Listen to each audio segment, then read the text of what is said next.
Bonjour à toutes et à tous, on est très heureuse de se retrouver pour ce 6e épisode de Café Froid.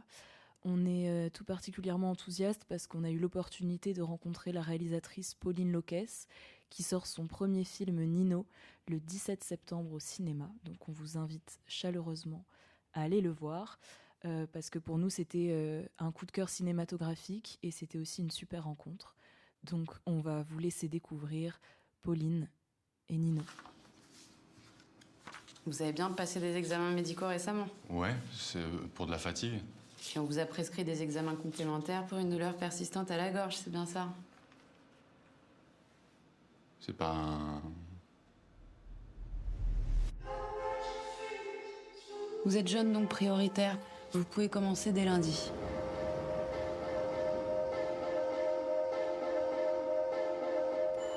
Je voulais te demander un truc pour lundi. En fait, je dois aller... Attends, bouge. C'est la meuf de mon taf, là, elle arrive, faut pas qu'elle me voie. Faut que je te parle d'un truc. Je dois commencer quelque chose pour... Tu vas faire une transition? Non, c'est pas ça.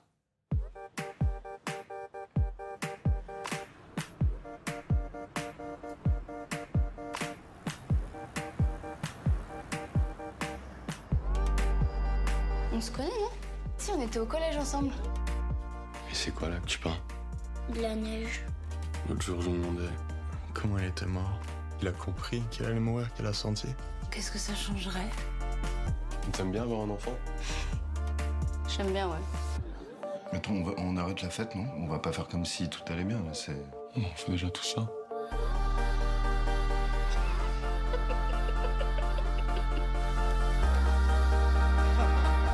J'ai changé, moi, tu trouves?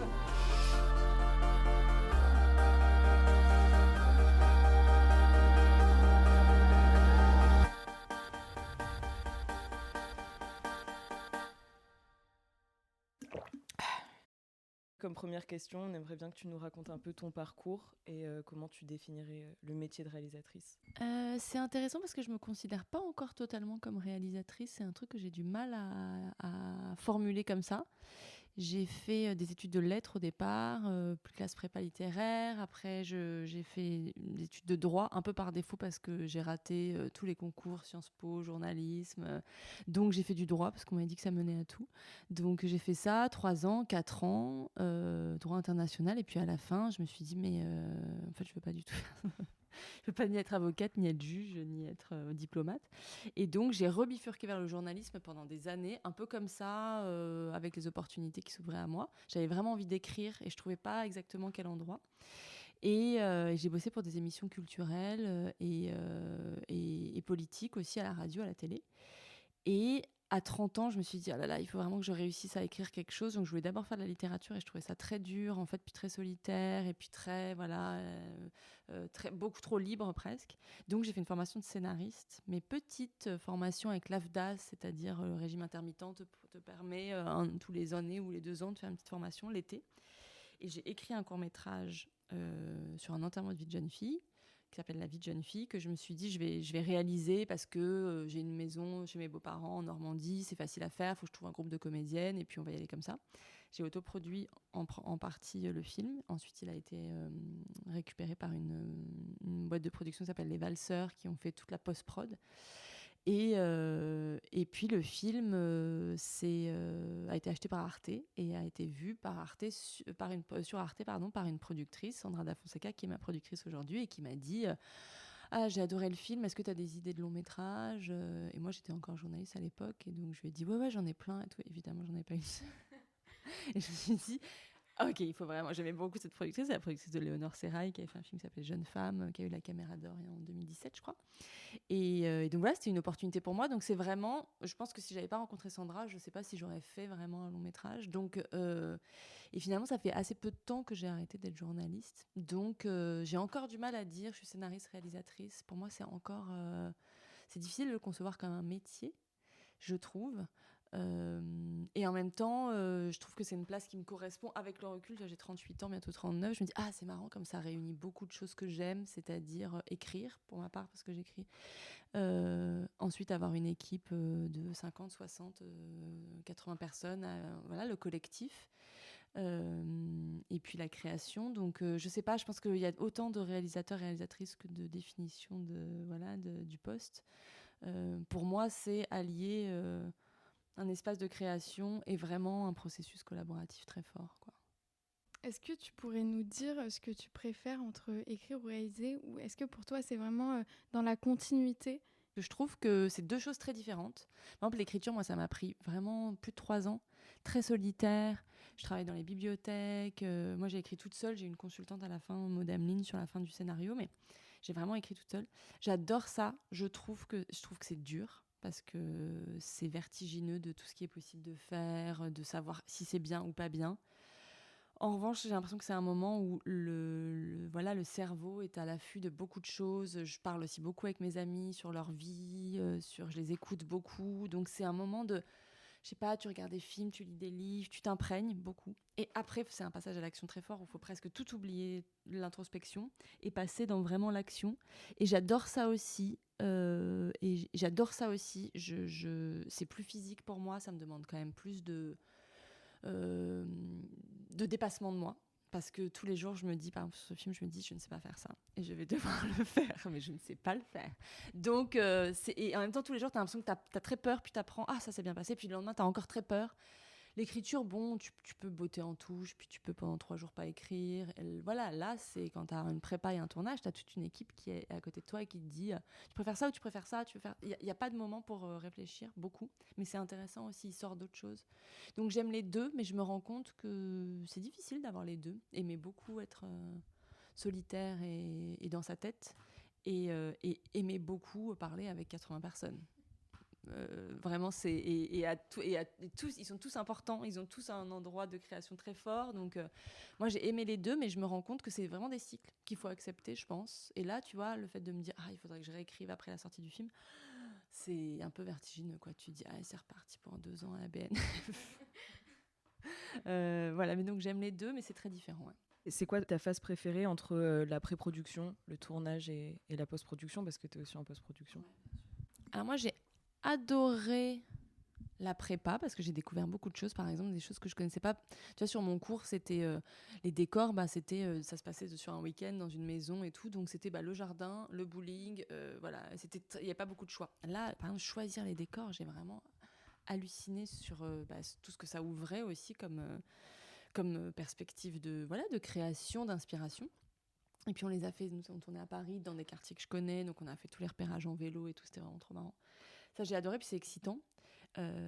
J'ai adoré le tournage parce que j'adore les acteurs aussi et que c'est un moment pour moi vraiment absolument merveilleux je suis au spectacle, quoi. Enfin, parfois, je fais, oui, c'est vrai que je fais le film, donc je les regarde et tout. Attends, il faut que je me reprenne, mais il y a vraiment une fascination quand même pour ce qu'ils fabriquent tout le temps. Ça reste encore très mystérieux pour moi, ce qu'ils font, même si on en parle beaucoup et tout, mais c'est vraiment beaucoup de travail et en même temps un truc de spectatrice aussi.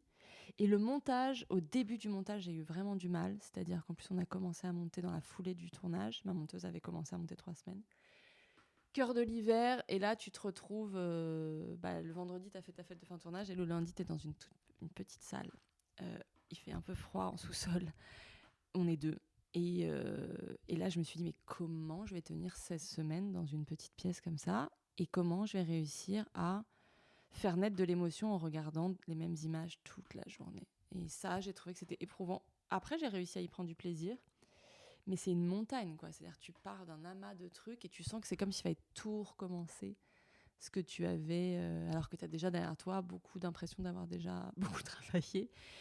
Et donc il y a de la matière en plus. Voilà, Clémence, elle avait fait, quand je suis arrivée en montage, elle avait peut-être fait un bout à bout de 2h30, donc j'avais des choses à regarder, mais c'est une masse de travail. Et aussi j'ai senti que tu pouvais rater un film si le tournage était bien passé, on était content des rushs, tu pouvais rater un film au montage. Je me suis vraiment dit, je peux encore le rater. Je me suis vraiment dit, c'est la pression, quoi, parce que... Et donc on a trouvé énormément de choses au montage. J'ai découvert le personnage, le jeu des comédiens, tu fais énormément de choses, la structure, la grâce aussi, franchement, on l'a trouvé au montage, mais c'était un peu éprouvant pour moi. Tous les jours, je disais à ma monteuse, tu te rends compte de ton métier? Tu te rends compte que tu restes tous les jours de 9h à 19h devant des écrans? Oui, mais j'aime bien ça. Et c'est super créatif, mais c'est sur une chaise, voilà... Quand tu es sur un tournage, tu sens une prise si elle est bonne ou si elle est pas bonne. Tu sens s'il se passe quelque chose. On est 30 comme ça autour et tout. Là, un montage, on est vraiment 2 à se regarder en disant t'aimes bien? Je sais pas si ça me fait quelque chose. Ça fait vraiment 48 fois que je la revois la prise. Est-ce qu'il y a de l'émotion ou pas? Donc, mais toutes les phases sont hyper intéressantes. Et le mixage, c'est hyper intéressant. Et l'étalonnage, c'est-à-dire qu'après, une fois que tu as fini le montage image, il y a un truc après, c'est les finitions trop belles, quoi. C'est-à-dire que tu es là, je vais encore passer un cran au-dessus, tout ce que j'avais dans ma tête. Enfin, ça t'ouvre encore plus de portes et tout. Mais c'est des binômes en plus. Tu travailles avec la monteuse, tu travailles avec le monteur son, tu travailles avec le mixeur, tu travailles avec l'étalonneur. On recrée à chaque fois des binômes. Et quand les gens sont inspirés, c'est trop bien, quoi, parce que du coup, on repasse des caps tous ensemble. Mais c'est bien fait, en fait. Je veux dire, les trois les trois sont intéressants. Après, je sais que les monteurs et les monteuses me disent souvent qu'ils récupèrent des réalisateurs au bout du roule, quoi. Et que le premier visionnage qu'ils font de 2h30, ils se roulent par terre, c'est l'horreur, j'ai raté mon film, c'est nul. Et donc, il y a beaucoup de travail psychologique. Les monteurs et les monteuses font beaucoup de travail psychologique pour essayer de récupérer les réals en disant « Mais non, ça va être bien, t'inquiète pas » et tout. Puis en fait, aussi, le champ des possibles se réduit, quoi. Tu dis « Ah merde, il faut pas passer trop de temps à se dire « J'aurais dû faire ça comme ça ».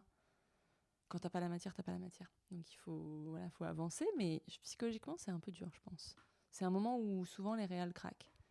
Parce que tu as derrière toi 4 ans de boulot et que la pression est forte. En plus, nous, on avait un planning cannois. Donc, en fait, on sent que si tu veux essayer d'aller à Cannes, ce que tout le monde veut essayer de faire, et c'est hyper dur, et tu sais jamais si tu vas y arriver et tout, mais il faut rentrer dans le planning. Moi, j'ai fini le film 10 jours avant la projection de Miramar, donc on était de l'AFK. On était un peu en mode... On regardait le truc, on disait j'espère qu'il n'y a pas une merde sur le fichier, quoi. On se demandait aussi comment ça se passait pour toi d'imaginer quel acteur va incarner. Est-ce que tu as déjà une idée précise ou est-ce que ça arrive quand tu vois l'acteur peut-être en casting? Enfin, quel est ton rôle aussi dans le choix? Est-ce que tu connaissais déjà Théodore Pellerin, par exemple? Trop intéressant comme question aussi. En fait, moi, j'ai essayé de penser à personne en écrivant, mais naturellement, à un moment, ça te permet aussi d'accrocher un truc réel, quoi. T'es là, attends, ça m'excite un peu, ça va être machin, je sais pas de nom, mais il y en a plein qui sont passés dans ma tête à l'écriture. C'est inspirant aussi, enfin, tu dis... Mais j'essaie quand même de mettre des choses à part parce que, en plus, en France, on a des acteurs qui sont très... Déjà, t'en as pas 1000, des acteurs de 30 ans. Donc, tu sais que ça va se jouer entre 10 personnes. Et ils sont ils ont tous une personnalité, un phrasé... une allure, ce qui fait que ça emmène ton film. Si t'as une idée trop précise, moi je trouve que ça emmène ton film aussi quelque part. Donc j'ai retenu, puis le moment du casting, j'étais là trop contente, c'est le meilleur moment. Et donc j'ai bossé avec Yuna De Peretti, directrice de casting vraiment absolument merveilleuse. Et là, on a fait une liste de 30 personnes, enfin à peu près, tu vois. Et tu passes en revue tout, et je lui disais, mais attends, mais comment on peut passer j'ose pas citer des noms, mais de telle personne à telle personne, ils sont tellement différents et tout. Non, mais on cherche. Et en fait, et là, c'est un peu vertigineux parce que je me suis dit, si je trouve pas, quoi. Si je trouve pas, et en plus, il n'y a pas que moi, c'est-à-dire qu'il faut aussi qu'ils disent oui. C'est un premier film. Alors, ouais, certes, j'ai une bonne productrice, j'ai une bonne directrice de casting, mais c'est un premier film, quoi. Si je flash sur un acteur qui me dit non, c'est dur et tout. Et à un moment, donc, on cherchait, puis à un moment, elle est assez intuitive, Yuna, elle me dit genre, je sens un truc avec Théodore Pellerin. Je dis, je connais pas. Et voilà, elle me dit, j'ai dit plein de fois, elle me dit attends, il est hyper grand, il est hyper blanc, de peau, il a 25 ans, il est québécois. Je dis, je sais pas, de quoi tu me parles? Mais moi, je veux pas ça, je veux un Parisien et tout, 30 ans. Non, mais attends, regarde ce qu'il fait. Puis elle me dit, il joue au Québec, il joue aux États-Unis dans une série délirante avec Kirsten Dunst. Elle me dit, mais vraiment, elle me donne 1000 infos, quoi. Regarde. Ouais, je vais regarder et tout. Puis je sais pas, j'étais focalisée sur d'autres trucs, je vais regarder. Et puis elle me dit, tous les jours, t'as regardé? Message WhatsApp, tu regardes, t'as regardé? Je dis, ouais, je vais regarder. Puis ma productrice l'avait vu dans un truc et elle avait un peu flashé dessus aussi. Et puis un soir, je sais pas, je commence à lancer un film québécois qui s'appelle Chien de garde, un des premiers films qu'il a fait de Sophie Dupuis, où il joue un mec très violent, un peu border, hyper actif. Et là, je me prends vraiment une très grande claque sur la performance. Enfin, je me dis, qui est-il? Et donc, je regarde tout le film comme complètement happé. Puis après, j'arrivais pas à m'arrêter. Donc, je lançais tout. Il était 4h du mat. J'étais genre, j'ai tout regardé. Et parce que je le trouvais fascinant. Je me suis dit, on n'a jamais vu ça. En France, on n'a pas ce genre d'acteur. Mais aussi, voilà, il pouvait faire des choses hyper différentes. très intérieur, puis très extérieur et tout, en étant toujours hyper injuste. Et donc, j'ai dit, ouais, faut absolument qu'on lui fasse lire. Et on lui a fait lire. Il était en tournage à l'époque à Paris, sur la série de Karl Lagerfeld, je crois, là, sur Karl Lagerfeld.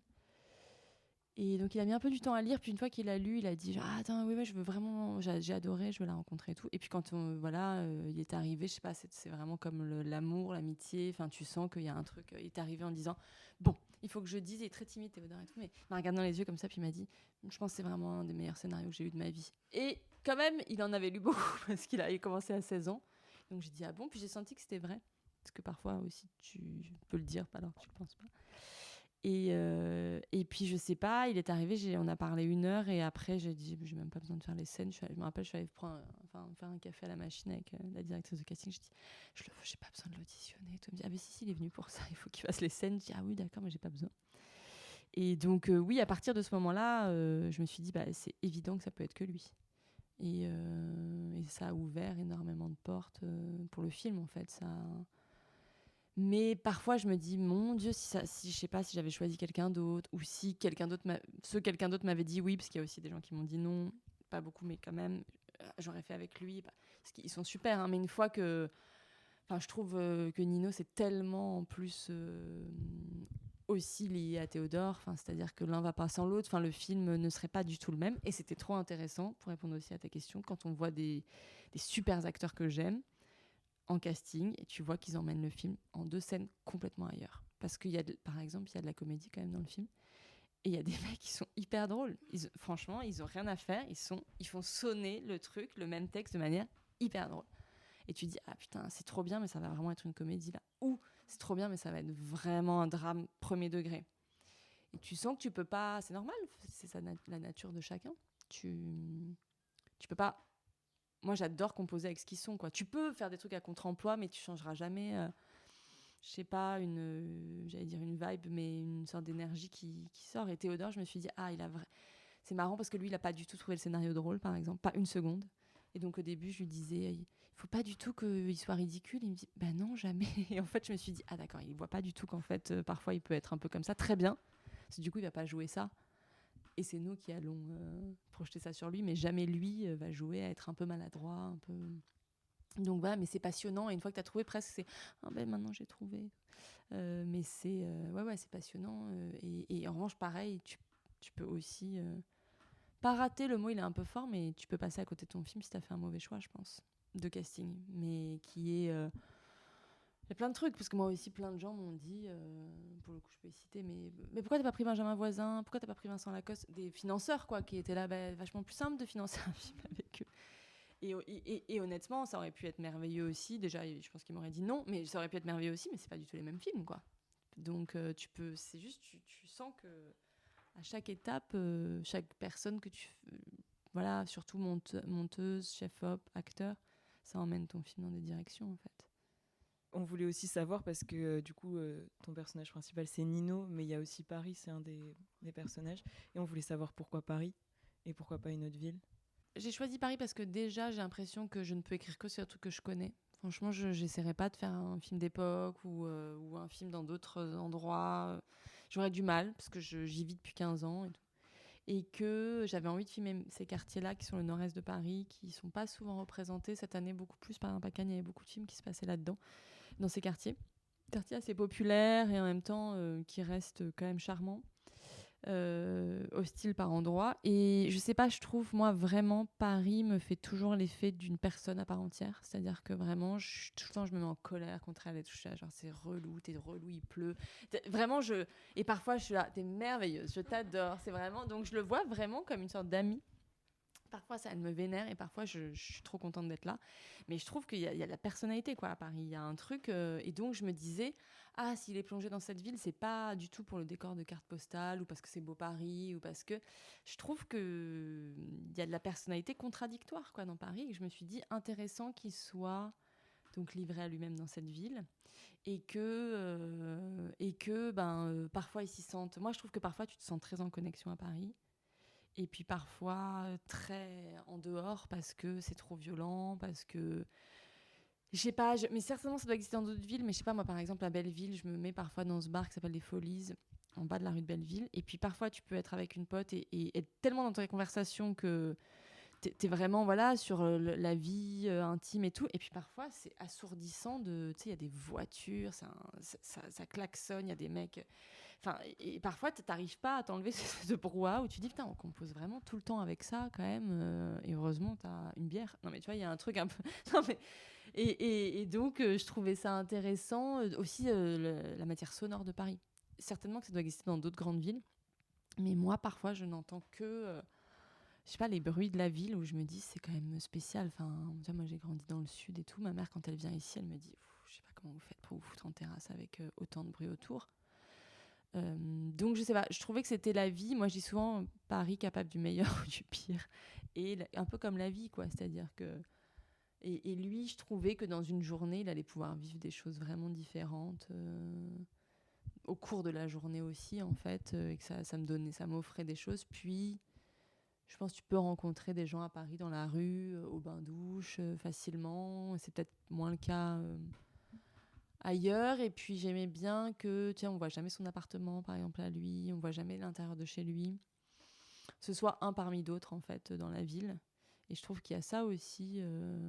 Moi, je me rappelle quand je suis venue à 22 ans, il y avait un truc hyper savoureux d'anonymat, en fait, dans Paris. Tu n'existes plus et c'est trop bien. C'est-à-dire que personne ne te connaît. Tu peux t'habiller comme tu veux et tu peux vraiment, en plus, faire des journées entières où tu vois personne, en même temps, tu vois toujours du monde, quoi.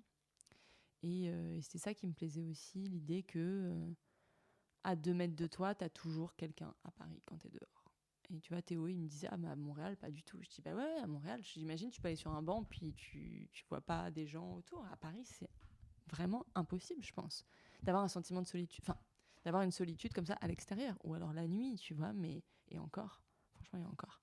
Tu verras toujours quelqu'un passer, quoi. T'es là, je croyais être seule dans le parc où j'avais escaladé, et t'as toujours un gars qui fait la même chose que toi. Je trouve ça vraiment marrant, quoi. Et en même temps, je me suis dit, c'est peut-être une chance aussi de jamais être complètement seule.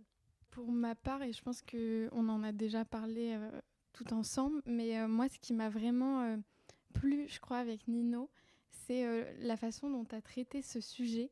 Parce qu'au cinéma, on a tendance à voir le cancer d'une façon un peu dramatique, où c'est des gros films, un peu tire-larmes, etc. Et là, ça m'a tellement surprise de voir à quel point c'est un événement qui est exceptionnel, mais tu as décidé de représenter cette banalité-là et aussi de choisir un jeune homme qui traverse ça. Pourquoi, du coup, tu as choisi ce sujet et de le représenter de cette façon ? Si j'ai choisi de parler du cancer, c'est parce que moi, dans ma famille, j'ai perdu quelqu'un il y a quelques années, un jeune homme. Cancer vraiment très agressif, puis très sorti de nulle part. Voilà. Je découvrais, quoi. Tu te dis, tu sais que ça existe et tout, mais tu n'as pas conscience que ça puisse arriver à des gens si jeunes. Donc, j'étais vraiment... Puis moi, je suis quand même quelqu'un qui essaie, la plupart du temps, qui essaie de voir la beauté, quand même, des choses et tout. Et là, j'étais là, oula, il n'y en a vraiment pas beaucoup de beauté là-dedans. Donc, il va falloir réussir à... Donc, j'étais très attristée. Je me suis dit vraiment, déjà, je vais écrire pour essayer d'aller mieux. Une sorte de journal, en fait. Et puis, quand j'ai rencontré Sandra, elle m'a dit, est-ce que tu as des idées ? J'ai dit, je crois que je peux écrire que sur la maladie. Mais bon, la maladie d'un jeune homme, ouais, franchement, ça fait peur au début. Elle, ça lui a pas fait peur à Sandra, tu vois, en tant que productrice. Mais je me suis dit, mais il faut que j'arrive à le traiter différemment. Comment on fait rentrer ça dans la vie quotidienne ? Est-ce que ça se finit toujours tragiquement ? Non, franchement, il y a plein de gens qui en guérissent, il y a plein de gens ça reste néanmoins une épreuve, hein, mais plein de gens jeunes qui, c'est aussi la force de l'âge, qui en sortent. Mais en revanche, j'ai senti qu'il y avait un tabou vraiment très fort là-dessus au cinéma, quoi. C'est-à-dire que les gens n'avaient pas envie de voir ça. Ce qu'on me disait, en tout cas. Tu vois, les financiers et tout me disaient, genre, ça ne marche pas, les films de cancer. Ah bon ?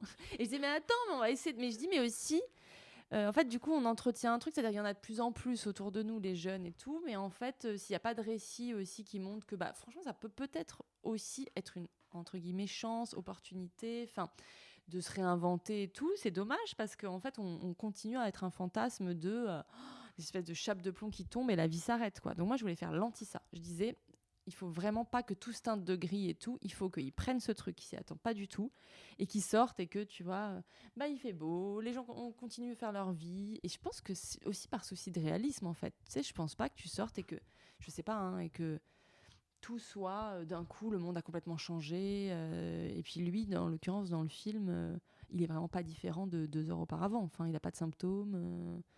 Donc c'est juste qu'on lui a dit qu'il avait un cancer. Donc tout a basculé et en même temps, rien n'a changé. Donc ça, j'avais vraiment envie de travailler ça. Et puis aussi de me dire... la temporalité, elle m'a aidée aussi, en fait, de dire je vais faire entre l'annonce du diagnostic et le début du traitement, ces 3 jours-là. Tu peux aller dans des trucs hyper romanesques et hyper, je sais pas, pulsion de vie ou de mort et tout, mais c'est pas très réaliste quand même. En 3 jours, je pense pas que tu aies un éclair de changement dans ta vie. Donc, je me suis dit, ok, ça va être tout petit. En revanche, est-ce que ça peut être intéressant en étant tout petit, ce qui se passe en lui? Toute petite transformation, tout petit pas, tout petit questionnement existentiel. Donc, c'était un peu le pari quand même de réussir à faire ça.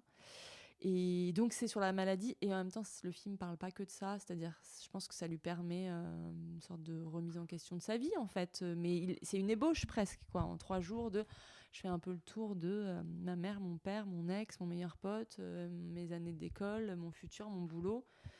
Donc c'était ça qui m'intéressait aussi en fait, c'est qu'est-ce qui déclenche chez un jeune homme un peu qui se laisse un peu aller ces questions-là, alors que je trouve que voilà, les jeunes filles, jeunes femmes de votre génération et tout, elles sont déjà beaucoup plus avancées, beaucoup plus matures.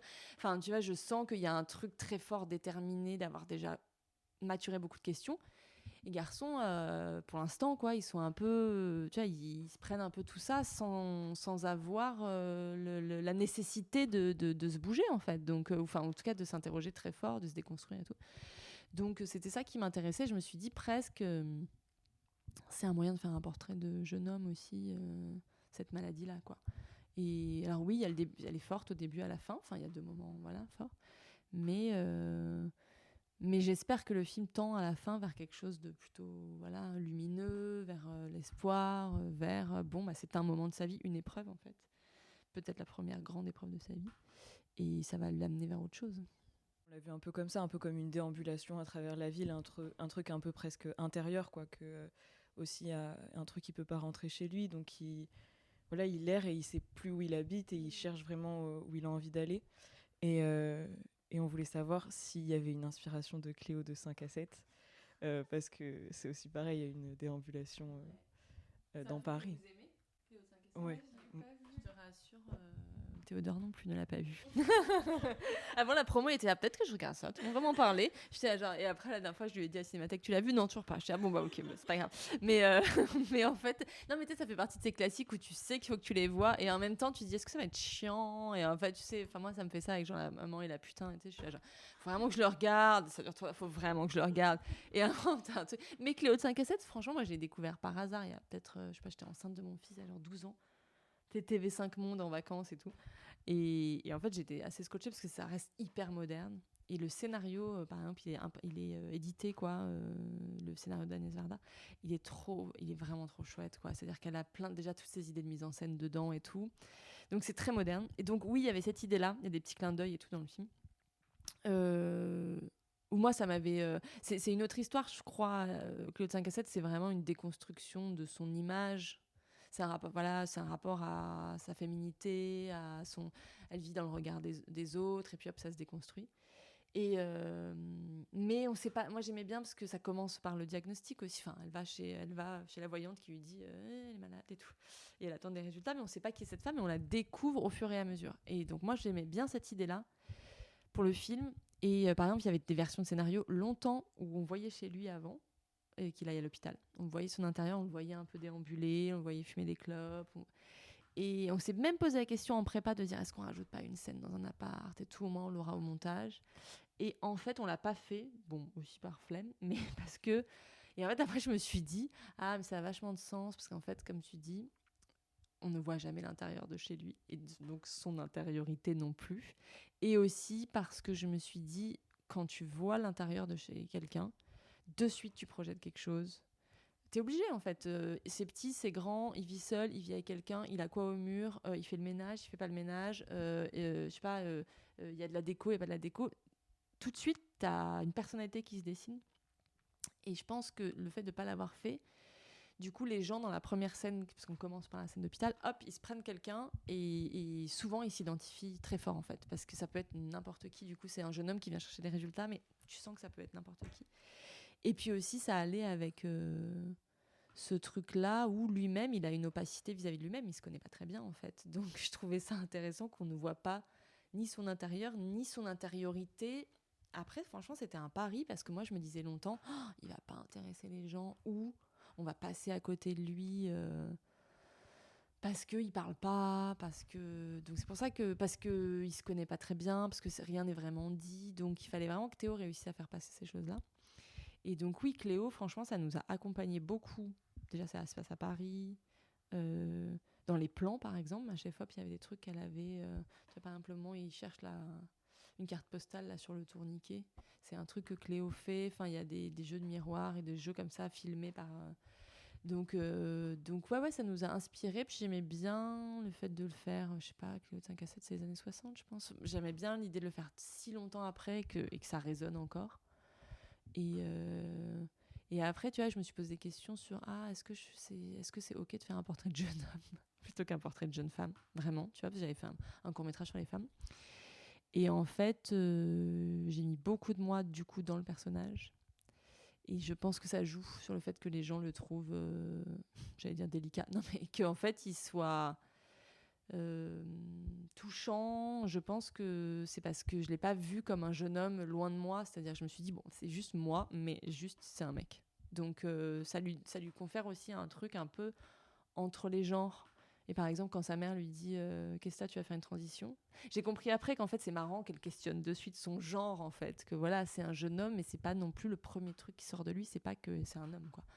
C'est comment c'est un individu, en fait, ça pourrait être, c'est un être humain, en fait, voilà. Donc après j'ai évacué cette question en me disant je pense que c'est OK de faire un portrait de jeune homme. Les gens vont pas me jeter des pierres. Dire, quoi, on fait encore un portrait de jeune homme aujourd'hui? Non, mais tu vois, et la question s'est posée, quoi. Et aussi parce que je me suis dit, est-ce que je vais savoir faire? Parce que je suis une femme. Et après, j'ai pensé à tous ces hommes qui avaient fait beaucoup de portraits de femmes.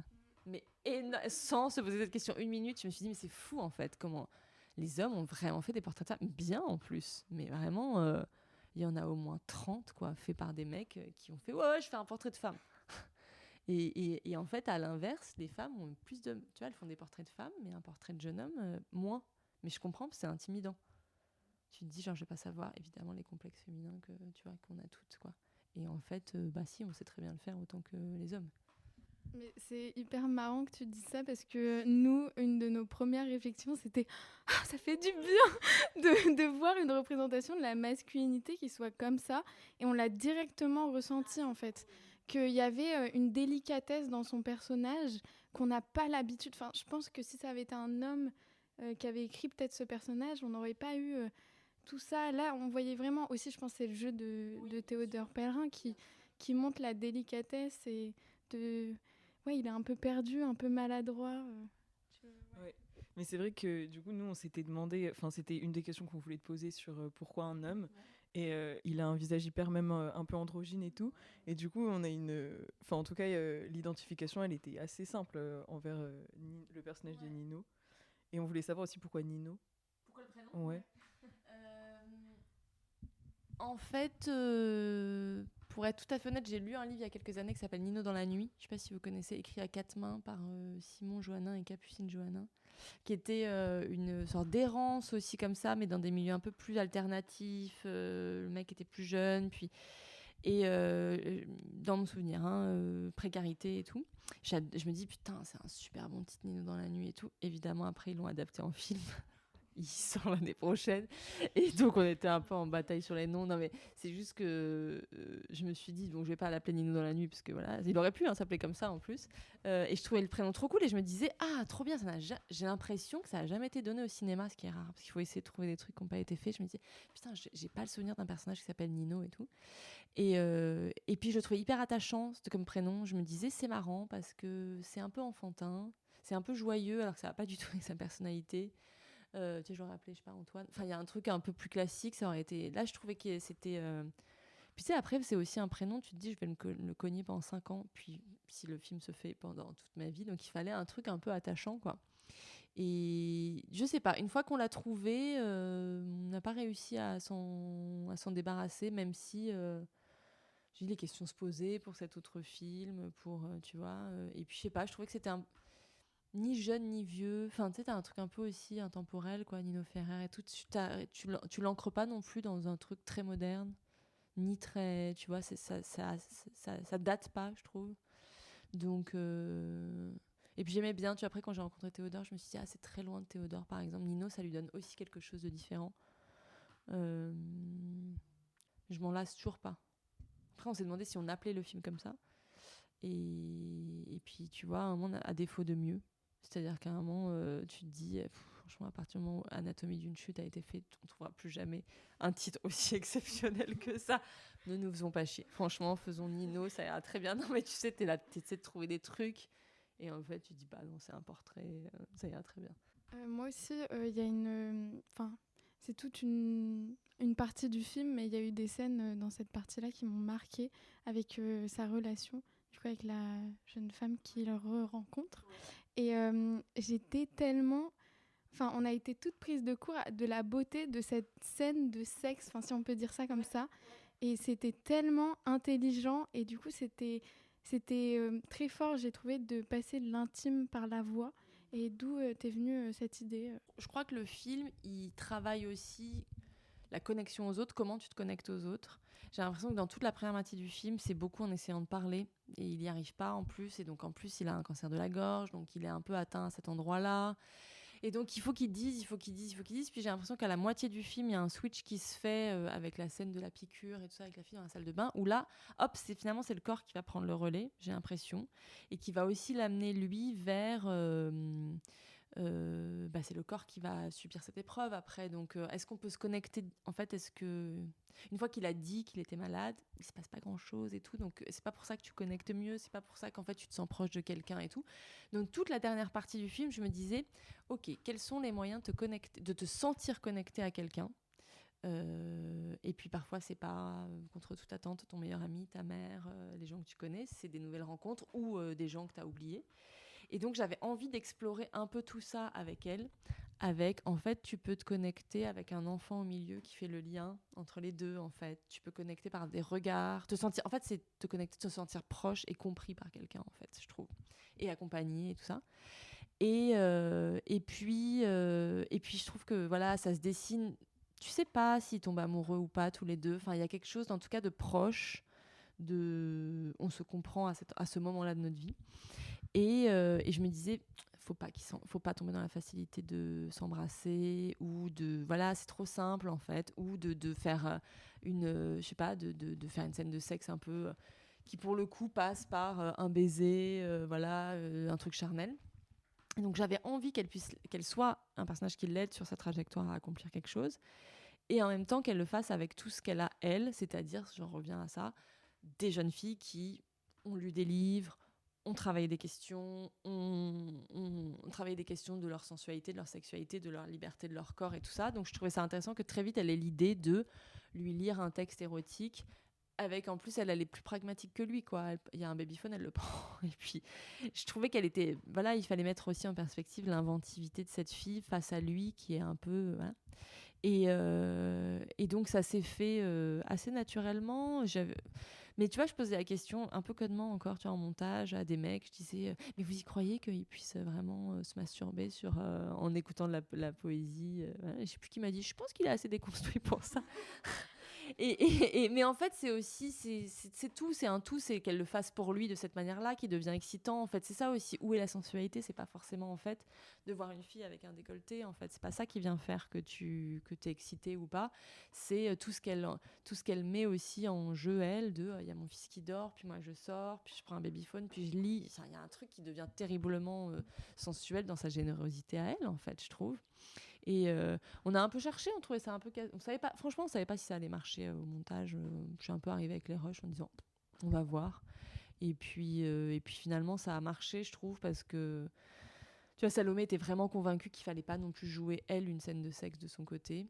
enfin qu'il fallait pas jouer sur des attributs un peu sensuels, que elle c'était sa voix, et que lui en revanche est allé plus loin même que ce que je pensais faire. Je pensais faire un truc un peu elliptique, et puis finalement il est allé, on n'a pas tout mis évidemment parce qu'on est dans les rushs, mais il est allé dans quelque chose d'assez finalement clair, quoi. Enfin, donc je sais pas. Et puis c'était aussi, je me rappelle avec la consultante Maud Ameline. Elle me disait, parce que donc il doit faire cette scène de sexe pour remplir ce petit pot qui lui permettra de conserver ses chances de procréation. Et on travaillait là-dessus. Elle me disait, il y a aussi ça, quoi, c'est-à-dire ces générations qui font des enfants en FIV et tout, machin. Mais où est l'acte originel d'amour, en fait? Tu vois, c'est de plus en plus, quoi, les gens sont obligés de passer par là et tout. Non, mais c'est pas relié à un acte d'amour physique. Donc comment on fait pour qu'on crée un acte d'amour originel, même pour lui, peu importe si plus tard il fera son enfant avec elle ou avec une autre, mais le moment où ce truc a été conçu vient d'un moment de partage avec quelqu'un, en fait, et pas tout seul dans une salle de l'hôpital, en fait. Donc c'était aussi créer un moment dont il pourrait se rappeler toute sa vie, de dire c'est un moment fort de connexion avec quelqu'un. Donc il y avait ça aussi qui nous travaillait. Voilà. Merci beaucoup Pauline d'avoir pris ce temps avec nous.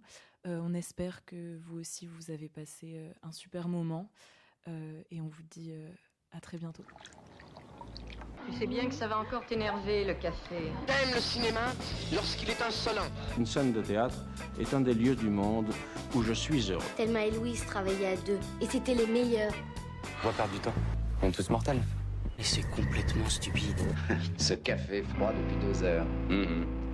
J'y ai même mis mes cendres.